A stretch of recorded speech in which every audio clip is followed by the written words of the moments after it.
All right, welcome back to the Gill Athletics Connections podcast. I'm so glad you pressed play. I get to do 52 episodes a year, which is remarkably fun and educational for me and awe-inspiring because I get to interview men and women who choose to be track and field coaches, which, if you know me from Twitter and the podcast, stuff like that, this is my happy place. Okay. Two of those 52 a year.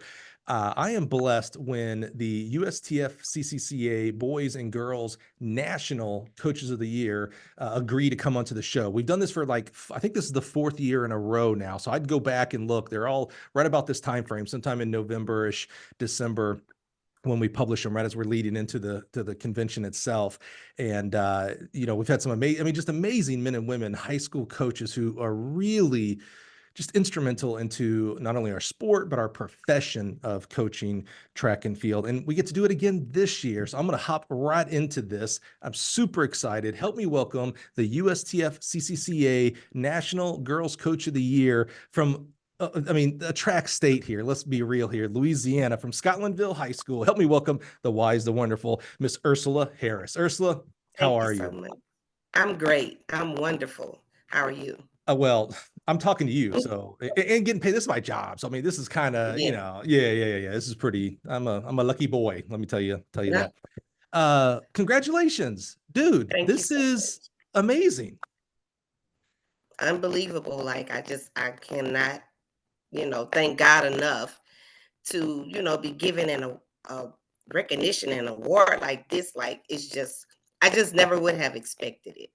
We're But going to talk about your season that led up to this, but I'm always wondering, how did you find out? Like, do they call? Do they show up? Remember the old Publishers Clearinghouse? Do they knock on your door or something? How did you actually get the call or the email to be notified? so it started out as an email and well, let's back it up. So when I was nominated for Louisiana Coach of the Year, and I found out that I won, I was asked to write almost like a little bio of, my life basically and coaching. And they said, well, you will go up for National Coach of the Year. I said, well, okay, I'm just going to write it, just never thinking that, you know, I would be picked. And then I received that email from my athletic director. And I was like, whoa, like, I could not believe it. Like, I just could not believe it. And so, once I spoke with the representative and she was telling me all the details, and I'm still just like in awe. It's just, I'm blessed. Yeah. Blessed. So they work with your AD, and then the AD actually tells you, Yes. "Hey, you've won." That's awesome, man. I love that. Did you Yes, did the AD informed me. did you think it Yes. was like a joke email or a joke phone call or anything like that? Like, oh, who's doing that? Whatever. No, I didn't expect it, Yeah, yeah. but I also didn't think it was a joke. I was like, wow, this is a great honor. Like, I'm just still basking in you know, the glory of even being given this award. Yeah, I sit in a very lucky seat. I work with and interview tons of high school coaches around the country. In fact, when we're recording this, we're actually recording this actually August 1. So the Paris Olympics for track and field are about to start. I just got back from the Texas High School Coaches Show where I got to see, hundreds and hundreds of amazing Texas high school coaches. And, Mhm. I do Wisconsin, Ohio, I see all these high school coaches. So, first of all, unenviable task for the committee of USTFCA to even try, even on the state level. I mean, to win the Louisiana Girls Coach of the Yes, Year. I mean, that's huge. I know a lot of Louisiana coaches. Come on, that's amazing. And then to try to definitely, distill definitely. those 50 coaches down to one. I mean, first of all, USTFCA, you can never get it right and you can never get it wrong. That's the crazy part Right. about it, to be real frank with you. So I just can't imagine. It's so cool. I'm just so excited, so happy for you. Thank you. We're talking with Ursula this week. Next week, we'll have Nathan, the boys coach of the year as well. So we'll get a chance to hear his story next week. So make sure you're plugged in there. So we'll talk about this year that led to this really amazing award as we move along. But I want to learn more about you. So how does a National Coach of the Year get started in our sport, get started in coaching? Ursula, take us back. Where does track and field start for you? Track and field actually started for me in middle school. Hmm. I was running track in middle school, and I was really good in middle school. Well, where I am, we're in like a small community. So middle school students could run for high school if they were good. So I, did middle school, for a couple of years. And, I was so good. The high school track coach actually came and talked to the middle school coach. And so then I was able to run on the high school team. So I was a sprinter. I did the 100 and 200, and I did relays 4x1, 4x2, 4x4. And so actually in 1990, the school where I attended, Shady Grove High School, we actually won the state meet. Oh, And I'm dude. actually on the record of LSU for the 4x4 relay in 1990. So I've been, involved in track for a long time. And I was brought up in a single parent home. And so a lot of my teammates, they were able to do summer track, and, I couldn't afford to do it, being that, I had a single mom. Right. So, I had to work really hard, to try to stay on task, because during the summertime, I had nothing to do. So my 12th grade year, I really wanted to, run track, but, a lot of kids get noticed from summer clubs, basically, to be honest, in Louisiana. And so I wasn't able to do that. But thank God I had a family member that that knew the athletic director at the university where I went to. And so I was able to get like a half scholarship. Like, I didn't get a whole scholarship. So, that was kind of unfortunate. But I ended up, it was really hard for me to try to get back on track. So I just kind of, I got my degree, but I just kind of weaned away from track and field. Well, we'll dig in a second. Let's go back to high school. So where did you grow up in relation to where you are now? Same area? Same area. Oh, wow. Same Okay. area. Actually, I graduated here. I'm in Marengo, Louisiana. That's where I live. Okay. And so, I went to college at Southern University. That's where I got my degree Jaguars, from. baby. And I got my master's from LSU. Oh, yeah. But so I got married, and we lived in Baker, Louisiana for a while. And then so my husband's mom, she was diagnosed with diabetes. And so we actually moved back here so that we can be close to her. And then unfortunately, like 6 months after we moved back, she passed away. I'm so sorry. Yeah. So we just stayed here.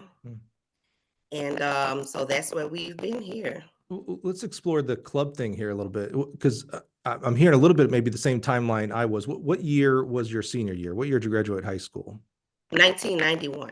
Okay, so a little bit earlier than I did. I'm from Alabama and graduated high school in 94, but it was interesting how you mentioned summer track, because, today in 2024 and social media and internet and things like that, I can find a track club, faster than I can to finish the sentence. I don't, I grew up in very small town, Alabama. So very similar-esque sounds like here in regards to time frame and, how big the city was or not big. I don't think, I don't think, I know I had no clue that there even was summer track where I grew up in little old Alabama. Obviously didn't have internet to even try to find one, if I even thought about there was one. Right. How you kind of mentioned that summer track was still kind of the thing, like if you wanted to, try to run on the next level in your area, even back then. It wasn't as prevalent as it is now. So we only had like maybe one or two in the Baton Rouge area. It wasn't a lot like it is now. Yeah, now there's So probably they like 20. had like KY Track Club and I can't think of the other, Eagles Wings. I think that's the only two that they had here. But a lot of my teammates, they ran for KY. And so KY had a lot of college coaches too that, kind of volunteered. Mhm. So they kind of had that connection, if Yeah. you know what I'm saying. So Yeah, yeah, that makes sense. That makes sense. Again, growing up in small town, southern state, I get it. I mean, again, it's different today. But yeah. my experience was you had what you had. My coach, and I love my high school coach tremendously, but Mhm. knew nothing. Was a thrower. It was doing his best. Again, I'm not putting down my old high school coach. I love him to death. Uh, but there was no internet to go learn more. We were in Right, small towns. There wasn't a lot of options to go learn more and things like that. I think if there would have been, right, he would have, but just didn't. So there was you were very isolated, in my opinion, with where you right. were and what you did. So you went to Southern, great school. What were you thinking about becoming? So were you going to go when you're going into Southern? Did you think about being a teacher, a business owner? What was the thought for your future there? Well, I was going to get my degree in education because I wanted to be a teacher. Oh, I've been in the education system now for like 17 years. yeah. So I started in elementary schools and I taught kindergarten. Oh, God bless you. And Jeez. so, yeah, so, as my kids got older, because I have 3 kids, as my kids got older, my patience kind of changed, if you so I got two. I get it. yeah, so I was like, well, no, I can't, do the little kids anymore. So then, I decided to move up to high school. Hmm. And so that's kind of, when my baby daughter, she went to high school. I said, well, I'm gonna just move up to high school. So Yeah. So that's how I ended up. my wife's not a full-time teacher, but here in the past 4 years or so, has become a substitute teacher and a long-term substitute teacher. So she does a lot of fifth Mhm. grade, and actually starts this school year out as the high school geometry teacher as well. And same thing. I thought, my wife loves kids. Like I said, we have two. I mean, she just loves kids. I thought she would gravitate towards kindergarten, just because Mhm. younger kids. And she kind of said the same thing. She's like, "Oh, Mike, oh man, it's tough. Yeah, it's Yeah, different. it's It's different." different than when I first started. Like it's different. Yeah, that's why when you said kindergarten, I was like, "Oh, bless you," because I've heard. Not that it necessarily gets any easier in third, fifth, and high school and stuff like that, but oh Yeah. man, I've heard the kindergartners. Oh my, what subjects do you teach? Well, when I moved to high school, I'm not teaching any subject. I am the testing coordinator. Oh, So I do ACT and LEAP yeah, and work keys and things like that. I set those testing sessions up, very cool. and that's basically what I do. And also, I was 504 coordinator, and that was with the kids that needed a little extra assistance in the Mm, classroom. got it, perfect. So, where did track and field coaching start for you?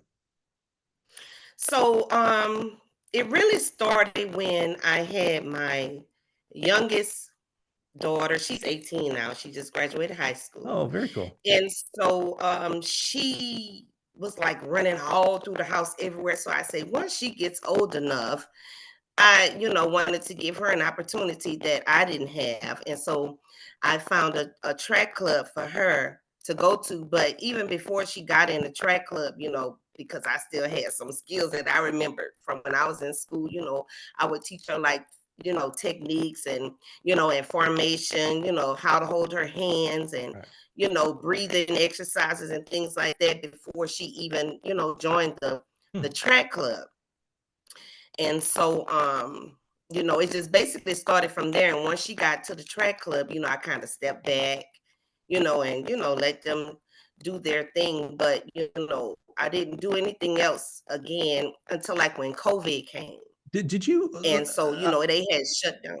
I'm interested as a parent who, you were very good at track. I was terrible at Mhm, track, but I went on to coach and I was pretty decent at coaching. I wonder, and my son, who is going to eighth grade, is doing middle school track and doing throws, which I didn't coach throws, so that's probably better. But if they were, if my going into fifth grade daughter, or if my son ever starts doing sprints, hurdles, or jumps, which is what I coached, like I wonder if mhm, I can be the parent that just sits there and, as long as everything's safe, not overstep my boundaries as a parent. I coached in the SEC, so I coached at a pretty high level.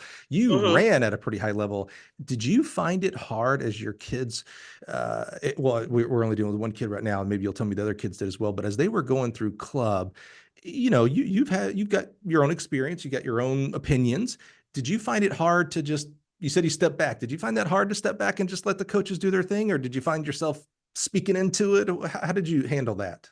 Well, I did, like, if I let them coach, but, like, if I saw her slacking, Mm, then, I would step in and speak up, and just tell her, like, you know what you're out here for, mhm, but I try not to overstep, because I trusted them enough to hand her off to them, mhm. so I that's the only time I would really, kind of step in. So it sounds like you played the supportive role, not you use the word overstep, the overstep of like, hey, coach, hold on, let me tell you how we did it. That kind of No, no, never, never, intrusiveness. never, Yeah, yeah, yeah, never. yeah. I hope No, I'm no, as good as you. I don't know if I can. For our coaches, I hope I can yeah. do that. So they're going through club and the Hmm. coaching bug starts to bite. Yeah. So COVID came Mhm. when she first came to started to go to high school to ninth grade. Oh, right. Hmm. And so everything was shut down. And so then I had to go into coach's mode again Mm. because I didn't want her to, to slack off or miss anything. So then, we would go to the, track at our local school here because, everything was, shut down. And so we went over, exercises and drills, and she's Mhm. a hurdler, so Nice. I didn't want her to lose those skills. Mhm. So I kind of stepped back in coach's mode then. And so I at that time, like I said, she was going to high school. So I had applied for some high school teaching jobs. Mhm. And so I was fortunate enough to get one at Scotlandville, and she came with me. Okay. And so I got to the school, and the track coach that they had there, he remembered me from college because we kind of ran, Wow. at Southern at the same time. And so, he talked to the principal, and, he was able to give me an assistant coach's job. Okay. And so it kind of started from there. W- How did, when you think about the coaches you had in high school and maybe at Southern, and you've seen a lot of coaches at this point as well, because the club coaches and things like that, Hmm. how did you, what did you take from each of those coaches to start your, I'm gonna call it full-time coach, as you're going to your, becoming the assistant coach here at the high school? You're not just mom, you're always mom, but you're not mom Yeah, on the track coach, you're the track coach, assuming you were over sprints and hurdles. yes. What did you take and how did you assimilate, what you've learned in the past, from watching and participating? Hmm. I just tried to make sure that, I remember how I felt, Mm, when I was an athlete, interesting. and, try to make sure that, the athletes were comfortable, with me almost being, because I was the new face, Mm, So I just wanted to make sure that they were comfortable, and, that they trusted me.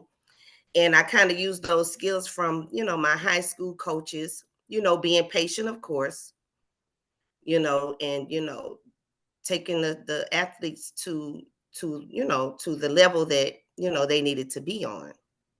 what was the status of the program? Were they routinely top three at state at this point, or because we know where this ends, presumably we'll find out. But what was the status of the program at that point? So when I came there, they were kind of struggling with the girls team. The boys were great, boys always. Okay. So they were kind of, they kept they had like different coaches that would come in and leave and come in and leave and come in and leave. So, the issue was really stability. Mm, And so once I came in as assistant coach, because the coach that they had, he was trying to coach the boys and the girls. mm, So, my job was to step in and, to relieve some of that, mhm, um, work from, off of him. mhm. And so the girls, when I came, I'm trying to remember, I think they finished maybe second. I think it was second. Mhm. Second in outdoors. Mhm. So that when I came, like when my daughter was in the ninth grade, like I said, so they finished like in second, but she wasn't eligible to run because she kind of did like I did because she was so good in middle school. She ran for high school. And so Louisiana rule is, Mhm. if you're under LHSAA, Mhm. then, you're not eligible to run. Mhm. So she had to sit out that year. It was kind of hard for her, watching me out there, but, Yeah, I was going to she, ask. I know this is, I guess it's not common in the sense of not every kid is transferring for whatever reasons in high school, but I know this happens where kids are ineligible mm, because of transfer. She didn't do anything wrong. It's not like she broke a rule or anything like right. that. And you get to see both sides of it. You're coach on the team and your mom at home.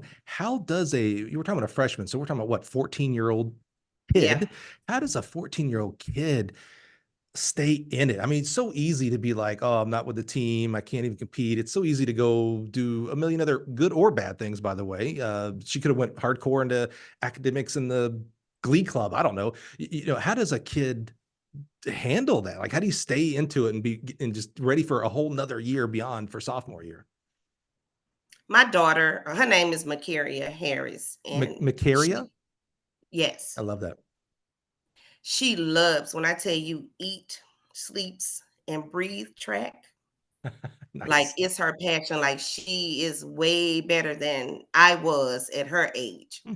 And so she was supportive of her team Oh, and her teammates. Like she still would practice, but she okay. couldn't run any meets. Okay. She kind of practiced on her own, Mm. because she couldn't practice with the coaches. But Okay, that's all right. Yeah. that just shows how determined she was. Yeah. And at every track meet, she was there, Oh, dude. pumping her team up and cheering them on. And, you know, all the coaches still say now that she was a real trooper, during that time. Yeah. I And mean, she still was able to run club meets. mm. Oh, good So, point. Mhm. yeah, so she was still able to run club meets. So, she wasn't entirely out of the picture. I do a lot of questions and stuff for the coaching body on Twitter, and then I'll write articles about it. And I recently asked the Twitter track coaching network about what and why should a college coach reach out to the high school coach when they're recruiting. I always tell people, caveat, I did not. I was not a big reaching out to the high school coach when I was a college recruiter. That was 20 years ago as well, by the way. So things might have changed for me by Mhm. then. But one of the main reasons a high school coach would answer that is, you want to know more about the kid than just the times. And that story to me kind of resonated there about like, oh, because here's again a 14-year-old kid showing, I mean, in my opinion, massive amounts of leadership at such a young Oh, age. yes. Again, easily could have and have all the excuses in the world, by the way. Hey, I don't even want to be around track because I can't compete, so I'll next year I'll catch you guys. I'll go, again, do whatever else 14-year-old girls have a lot of things to do, right? That to me Mhm. is a story that if I was recruiting her, for marks were, and the marks have to be in a certain zone for the school. But that's something that Mhm. I would want to know and be like, oh, wait a minute, if she was doing this at 14, how is she doing this now at 18? And boy, is that the type of kid I want on my squad as a freshman right off the bat, Right. showing leadership. That just kind of Right. struck me like a story that the Times wouldn't tell me if I didn't ask high school coach or mom or something. Yeah, that's really cool. Kudos to her. That's very cool. Thank you. So how did it continue to develop? That was freshman year for her. So she Freshman was year for her. ineligible, but you're coaching, you're the Yes. assistant coach. How did we keep developing there at Scotlandville? So after that, the head coach, he transferred to another school. And so the principal just asked me, he's like, well, would you, mind stepping up, to be the head coach? And I was like, but thank God when I got there, he had already established a phenomenal um coaching staff. Mm. So really I just kind of had stepped in because they had everything in place already. So, I had, coaches like Theodore Jordan, he did, mid distance, and Robert Dillingham, he was over long distance, and then Coach Vernon Pitcher, he was over hurdles and sprints, and then Um, we had Coach Terry, he helped out with long jumping, high jumping. We had, he people helping with discus. And so, the staff was already there. So I Right. just had to basically just step in, and kind of, just I guess be the overseer. Mhm. If you so, I was blessed to have that already. Mm. So it's not anything like I just started myself Right. because, they were already in place. And so, that's how, it goes from there. And so then my daughter, became eligible in the 10th grade. And so that just stepped it up a notch because, she was a hurdler and she was a sprinter. And, Mm. if you look her up, like right now, she's the greatest hurdler in Louisiana ever. Wow. Really? Holy Yes. cow. Yeah. Yeah. That's You a need to look at, I was gonna say that's a big statement you just made because I know my yeah. history. I recruited Louisiana a lot. That's a big deal. Yeah. She has broken a lot of Aaliyah Oh, Armstrong's, oh, okay, there you um, go. Done. yeah, Yeah, okay. records from high school. Wow. And she's, not to brag, but she's been, Gatorade Player of the Year Okay. Yeah, yeah, yeah, yeah. and the Advocate Star of Stars twice, so and Yeah. now she is the National High School Coaches Association Girls Athlete of the Year. She just got a plaque yesterday. Dude. All right, you backed it up. So Okay, good. I always sometimes, we get hyperbole. You backed it yeah, up completely. As soon as you said broke Aaliyah Armstrong's records, I'm like, oh, okay, stop right there. We're good. yeah, And so as far as you bragging, know, not only are you coach, I always, please brag about your kids. Your mom, you are 100% allowed to brag about that. Just because I'm curious, am I allowed to ask where is she going to school next year? well, she's actually in school now. She got a full scholarship at LSU. Oh, bro, so she's So with she's Dennis? running track Oh, man. at So LSU. this will just be another line of amazing sprinters and hurdlers that come from Dennis Shaver. Here we go. I've seen this. Yes. I coach in the SEC against him, so I'm used to this story over and over and Oh over. yeah. Well, that's way Yeah. cool. Kudos, mom and family. I mean, Thank you. that's a big deal. I love that. That's very, very Thank you cool. so much. I imagine we're going to learn, and obviously it's kind of a duh type statement here, but she obviously was a part of the puzzle for this amazing year that ended with this award. So Yes, yeah, yeah, yeah, that's really definitely cool. was. So, She definitely was. what was the first thing? Now, you walk into, you earn an enviable position, the head coach, and there's a lot in place for you. Thank goodness. Like I think of that as like a good thing because it helps the Yes, kids as well. It's not, you're not trying to yes, rebuild everything, but each head coach has their own culture and direction that they take the program. What was one of the first things that and this is not a diss to the old coach, by the way. This, this is he's talked about you were very praising of him and what he set up and the oh coaching staff, things yes, like oh that. yes, What was definitely, what was one of the definitely. first things that you wanted to put your fingerprint on the program? I just wanted to let the kids still know that, even though the coach was gone, that, we still were going to be a team. Mm. We were going to be a great team, just try to put together that togetherness of the team because some people try to separate, oh, we have a boys team and we have a girls team. We just want to be a team, just one team all together. So that's basically what I just wanted to make sure. And then we ended up getting a great coach from Ruston High School, Alan Whitaker, and his assistants Kevin Jackson, and they took over the boys side. So, and they continue to soar as well, because they've won several titles. So, it's just a dream team almost. Yeah. I have great, great, great, great coaches. I keep hearing from you stability. Like when you talked about one of the first things you want to do as the assistant coach was, okay, I needed the girls to understand stability. Like, hey, this, I'll be here for a while. We need to get together as a group. Now, as the head coach, I'm hearing about stability. Like, hey, there's no radical changes coming. Like that Mhm. plan obviously was working, so I'm going to continue to build that fire and things like that. Right, And I right. can't it's hard sometimes being the interviewer here, not putting yourself in stories, but you mentioned growing up in a single parent family. Same, by the way. And, typically, that's not a very stable situation. Right. By the way, a lot of, no negative to me with single parents. Again, I grew up in that household and Mhm. very thankful for what I had, but I would not, for me, would not have categorized it as stable. Right. Not knowing your personal experience with it, you are nodding your head, kind of yes. I'm kind of gathering that maybe some similar themes there of instability. How important was that background? How you grew up? Obviously, very successful. Went to college. I mean, come on. I mean, this is Mhm. the story we want to hear is people succeeding, no matter what the background is. But knowing your background, was that I'll call it a motivator to be in a stability force, a stability person for the kids on the team? It was because, growing up after my mom got divorced, like we moved around a lot. Okay, yeah, same. Yep, And I went to so many schools, elementary, middle, and high school. I was kind of all over the place. yep.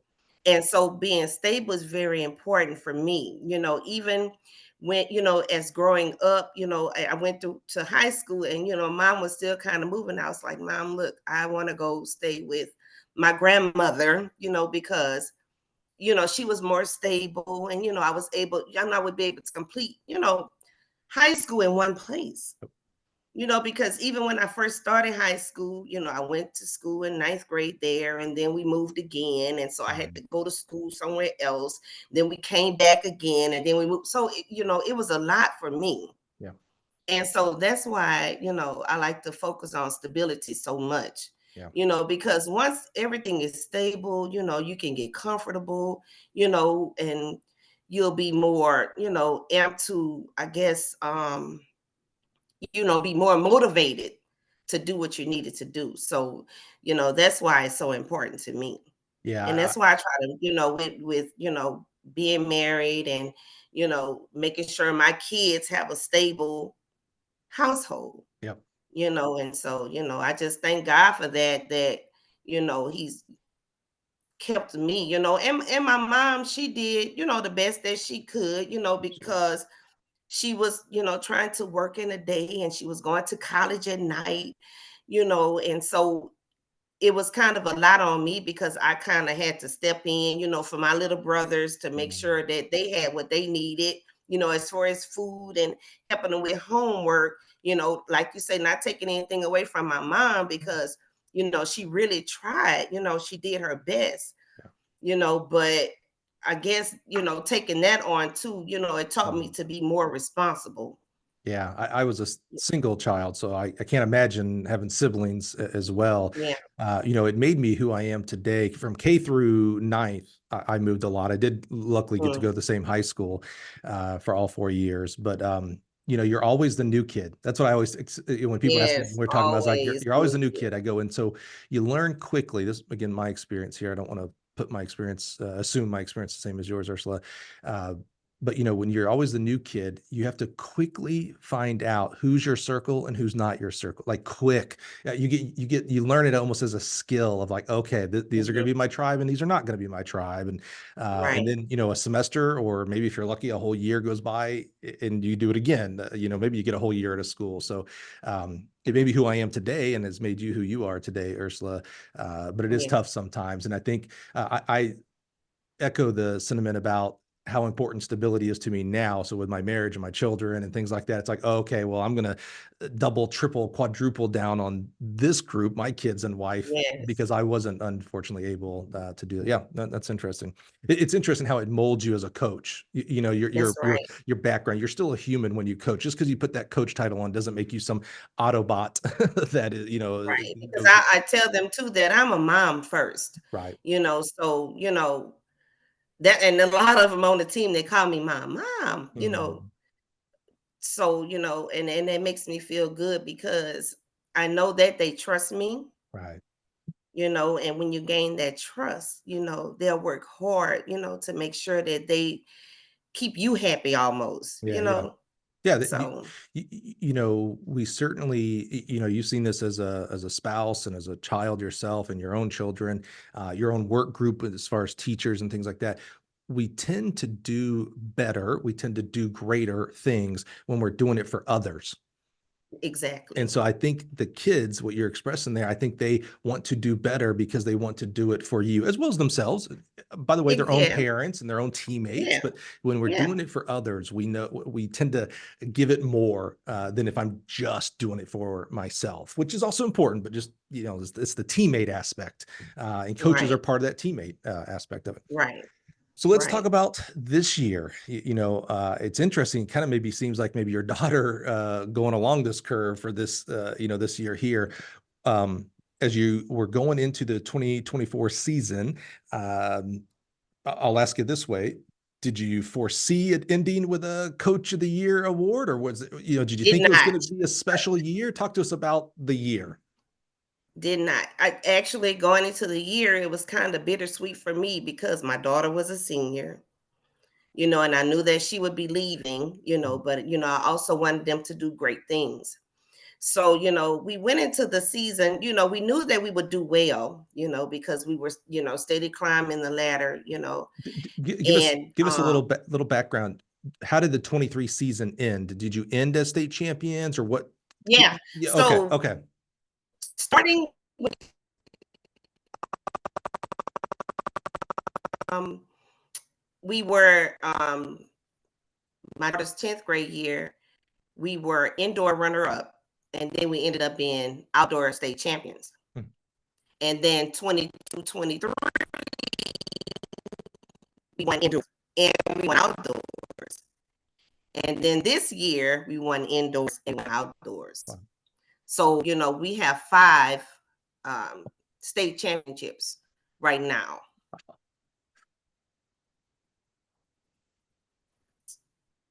I still got you? I know we were having a little stutter in there for a Yeah. second. So that's kind of how, yeah, yeah.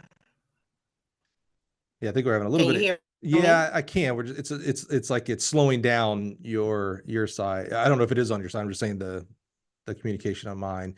Um, so talk to us about this year as you're going Okay. in. There's a lot of responsibility of winning a state title the year before. Obviously some kids graduated. They're still new kids. So talk to us about how the 24, this magical season, developed for you guys there.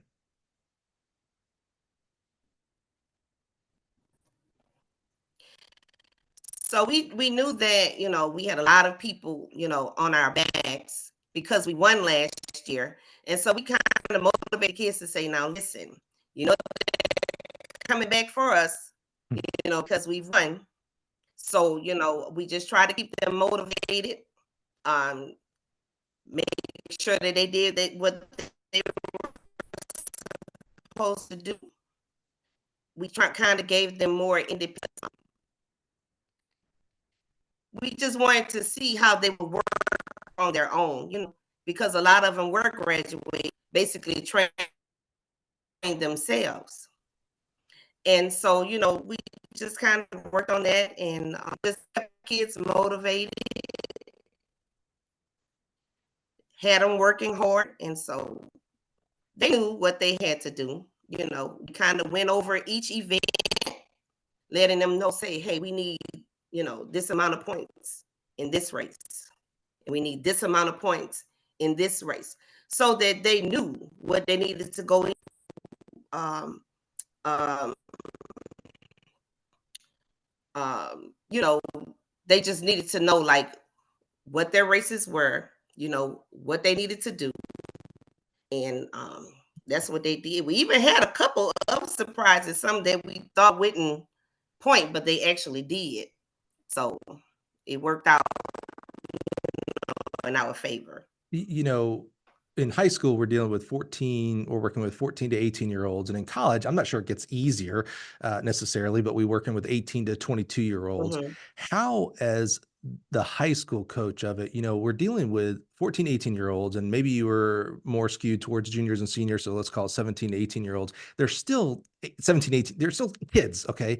How do you keep the kids motivated after winning state titles the year and 2 years before, how do you keep them motivated to see the big like, I hate to say do it again because it is different because, it is different kids, it's different year, et cetera. Yeah. But how do you keep them motivated to stay on task to do it again? It's easy. I mean, I remember myself as a 17, 18-year-old kid. It'd been easy to be like, I don't need to practice as hard. Come on, we're going to win. It's automatic, those kind of things. How do you keep the kids focused on the prize at hand? So we had some great seniors, and they were leaders. So we had of course, my daughter Mercuria Harris. We had Sade Gray. She's probably in Louisiana right now. We have Layden Jack. She was a distance runner, and we had Sincere Wilson. She was great with the jumps. So almost each, the hurdlers had Mercuria, and the sprinters had Sade, and the distance runners had Layden, the jump had years, and to me, kids almost take things better from their peers than from coaches. And so they were able to keep those kids motivated. They were like, guys, listen, we need to do this. We need to make sure we stay on task. So we kind of pass the baton, as you may say, to the seniors, the team. So that's how I mean, they were wonderful. We were blessed to have them as a part of our team, because they were great leaders, and great leaders make great followers, and so it kind of trickled down. We're having a little bit of technical audio difficulties here, but so I want to point out something you said and have you expound on it, because you're talking. I love your statement there. Kids take things better from their peers than other coaches. So it sounds like you're really talking about the importance of, I don't want to necessarily call it team captains, because there can only be so many team captains, things like that, but there can always be more leaders. And I heard you earlier say something, I believe, to the effect of we didn't micromanage them. I think that's my word. I don't think you actually used that word, but you empowered them, whether it's, older kids or the better kids athletically, to take ownership of the team and even their own section, the sprints and hurdles and the distance and the throwers. Right. You've coached for a while now. That's. I'm going to ask a follow-up question there. You've coached for a while now here. How important was that aspect, this student-led leadership on this magical year? It was very important. It was very important that we get those seniors ready for, like I said, college. And even though, we're going with college, let them, the leaders in high schools, when they get to college, they can be better followers, because it was your responsibility, to lead your section.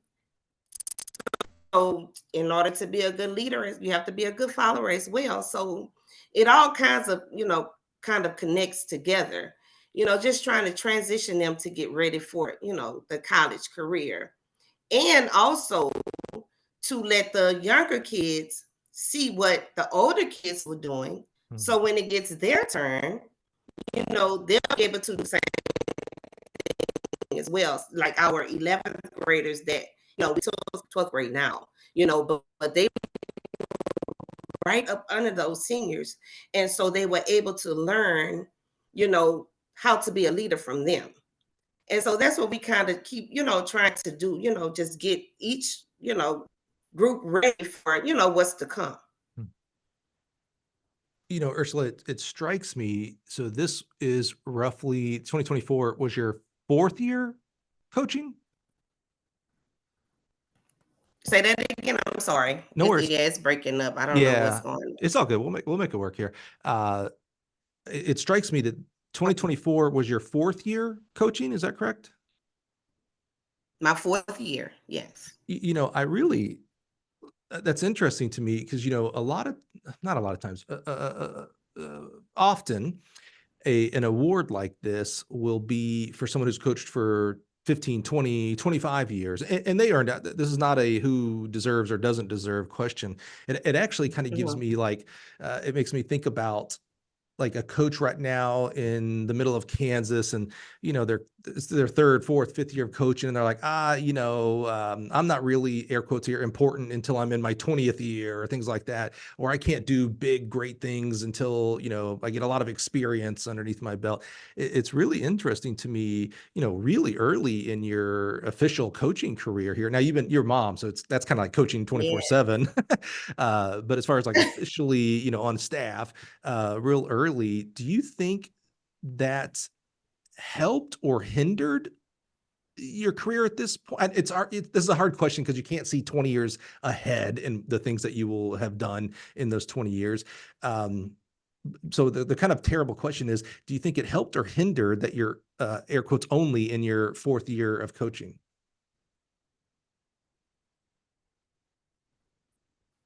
I think it helped me because, being new, fairly new in the coaching, um, environment, sometimes I'm not too sure, of, what I need to do, but getting this award, it just lets me know that it makes me feel more confident, that I can only go up from here, so it's humbling to me to be able to get it at this 4 years, but it's also giving me the confidence to be able to, go out and feel great about the things that, I have done and the things that I'm going to do. So it's kind of I don't ever think that anything that God blesses me with hinders me. I just always think that, everything happens for a reason. And it's happening right now for a reason. I may not understand, but God knows. And so, I just leave it up to him to show me where I go from here. Yeah, it was a terrible question on my side. Because you're right. No. Confidence, we, as a coach, you've seen, even in 4 years, you have certainly seen that, I'm gonna call it new kid to the track, whether they were, their first year as their senior year or their freshman. Certainly we see this in freshmen, where Yeah. you see the talent the kid has. And maybe they're even putting in the work, so it's not that aspect, but they just don't have the confidence in themselves for many reasons. Again, we're dealing with kids here, for crying out loud. Plenty of us adults don't Right. have confidence in what we Right. do. And so you as the coach, like, okay, how do I instill confidence in this kid? Man, if he or she would just believe in themselves, boy, how great they'll be. So I do, I think about that as your career here, Ursula. Here is, one of the I don't want to say the ultimate, but a big confidence booster of like, hey, Ursula, you're doing a lot of the right things. So much so that some committee thought you worthy enough to be the national coach of the year. And so now what gets me excited about this, when I see a coach in their, not rookie year, but their early stage of their coaching career, it's like, oh man, now if Ursula takes this confidence and continues to grow in coaching, well, man, we're going to look back, in this 2024 team, which was awesome, is going to look like a positive distance memory. Look at what she's doing now in 2034 and 2044. The impact, the positive impact Right. that you'll continue to make Right. on young people because of this. Because I've seen it where Right. plenty of young coaches don't get a confidence boost. And by the way, it doesn't always have to be a national coach of the year. It could be the head coach just patting a young coach on the back saying, hey, you're doing a good job. And they get out of coaching because they don't think they're making Yeah. a positive impact. So I just love this for you and your coaching staff, by the way, as well. This is I know it's the national coach of the year, and I'm not a huge fan of coach of the year programs. I like staff of the year type programs, because I know it wasn't just you. And Hmm. I think you've already shouted out your coaches. So I think you are in agreement here that it takes the distance Oh coach, the yeah. pros coach. It's your AD. It takes the AD, superintendents, etc. So Right. to Right. have that boost for you guys, like, I'm like super excited for like Scotlandville freshmen this year and freshmen next year. Like, oh my gosh, they're going to get like some amazing coaching Yes. from these guys and gals now. Yeah. What are you doing? So I talked about how I probably would have been as an 17, 18-year-old kid after I won state and been like, whatever, we're going to win it. How do you, as an adult, as a coach, how do you keep yourself from sitting on your laurels and saying, hey, I know everything? What do you do for coaching education at this point? What have you thought about coming up coaching education? How do you continue to improve? Well, of course, we always have coaches conventions each Mm. year. And so, I always get takeaways, from that. You know, we have different, I even go sometimes on the website and I just read, because I want to be familiar with all of the, not just the coaching aspect, but like rules and regulations, because I don't want to do anything, that could affect our team. So being a teacher, continuing education is always important for me, So I'm always reading and, trying to find out different things, to make sure that we're doing the right thing because, I don't want to have us cited or, have our kids cited for something, that we didn't know. And I'm not saying that, because I'm still learning every day, every day. And not just from that, I'm learning from the coaches as well, because the coaches that are on my coaching staff, they have so many years of experience, like way past what I have, so, I could never take away from the experiences that they have, and so I learn a lot from them as well. You And so I mentioned just, want to just continue learning as much as I can. you mentioned the LTFCA, the Louisiana Track and Field Coaches Association, one of the top state coaches associations around. Fantastic clinic, fantastic leadership. So I love that you shouted out them as well. So Yeah. with this award, you get to, well, you can always go, by the way, this isn't only because she won the award. Everybody should attend this, in my opinion, but you'll be at the USTFCCCA convention in Orlando. When we're recording this is weird. So you're Yes. listening to this, it's in a couple of weeks. When we're recording this, it's still a couple of months. But soon you'll be in Orlando for the convention. Is this your first convention? First one ever. I'm so Oh, excited. First dude, one ever. you have no idea. It is literally, I call it my Super Bowl.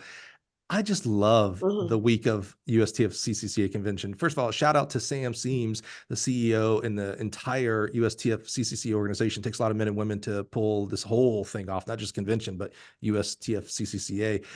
But it is such a great week of, a lot of coaching education as far as like how to coach long jumpers and sprinters and Mhm. things like that, but a lot of professional development type of topics and things like that, like how to be a better high school coach and things like that. And it's a week of just fellowship. We're celebrating each other. We're learning from each other. I'm so excited for you. Have you looked at like past schedules at all yet? Have you Yeah. started kind of thinking about like, oh, I got to make sure I do this or that or anything like that?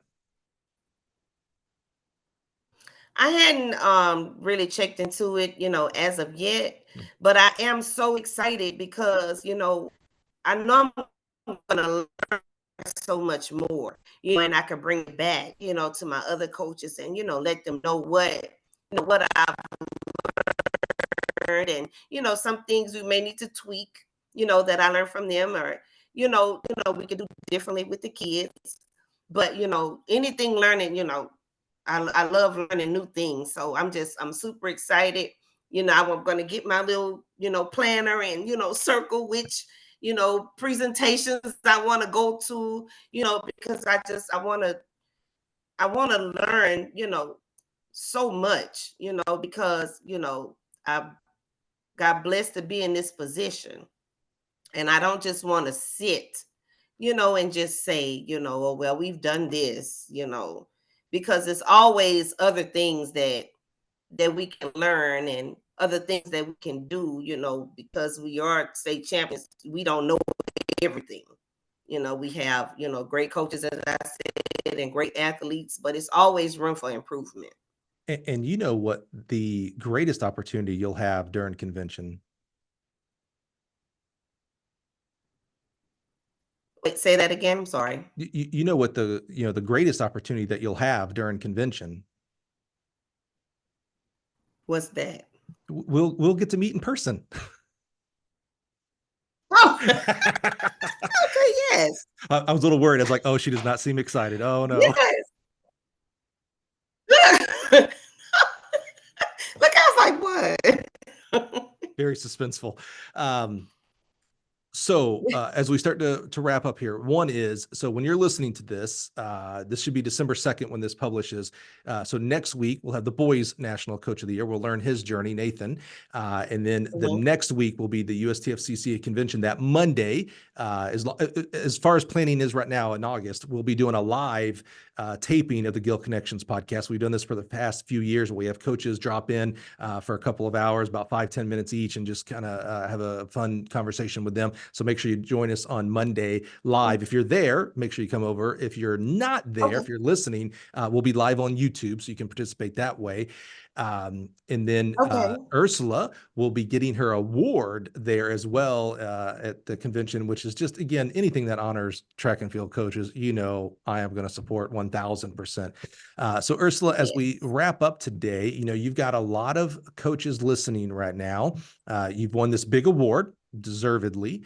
What would be, I'm gonna put you on the spot here a little bit, what would be your number one piece of advice for high school coaches? And I must talk a little bit while you're thinking about that, so you can formulate your answer here. But there's coaches from middle of nowhere Kentucky all the way up to Los Angeles, Miami. There's a whole range. There's coaches who it's their first season ever. It's their coaches who are their 40th season. It's coaches who have 5 kids on their team, coaches who have 200 kids on their team. When you think about high school coaches, typically teachers or the support staff like you that's helping our young people out there, what is the number one piece of advice that you can give to them in regards to coaching track and field? My number one thing would be trust. Mm. Trust God, trust your coaching staff, trust your athletes. And it's just trust. Once you get that trust, then you can do amazing, amazing things. And I witnessed that firsthand. I witnessed that firsthand. Just that trust is what's most important to me. I love that because, as you define trust, that stability is in the definition of trust, openness, Mhm. communication, honesty, faith, believing Yeah, in each other, team, responsibility. responsibility is all built into that word trust. So I love that very much, Ursula. Exactly. Exactly. Ursula, thank you so much. We love, to your point, I love how you're kind of a continual learner. You're always going to continue to learn. That's the same reason we do this podcast, to learn from coaches like yourself and what built up to this amazing award. It's really cool. Uniquely, I love that you got to experience this with your daughter. Would have been equally deserved and Yes. special, without a family member on the team. But boy, to see your daughter progress with it, in literally from, like, I'm gonna call it 0 to 100, meaning not eligible freshman year, and then doing it, her thing senior year and Right, signing a right, right. scholarship, which is a big deal. I just love that adventure that you got to go on for these past 4 years, and really looking forward to 5 year, year 5, 6, 7, 8, 9, 10. You're at such a young, Yes. we talk about training age with athletes. You're at a young coaching age. I'm just super excited. Well, gosh, you're already doing big things now. What in the world's year 10 going to look like? Year 15. These I 14, 18-year-old know. kids are, yeah, these 14, 18-year-old kids are so lucky and so blessed to have you and your coaching staff pouring into them, believing in them, Thank earning their trust, giving them trust.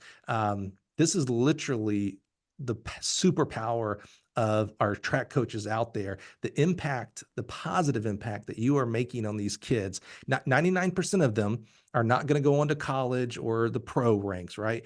But 100% of them are going to go on to be right. moms, dads, business owners, teachers, That's clergy, right. etc. And that is what our high school and college, Yes. it's what our track and field coaches are doing out there. And that's your real impact on society. So I'm so grateful for what you do and what your coaching staff Yes. does.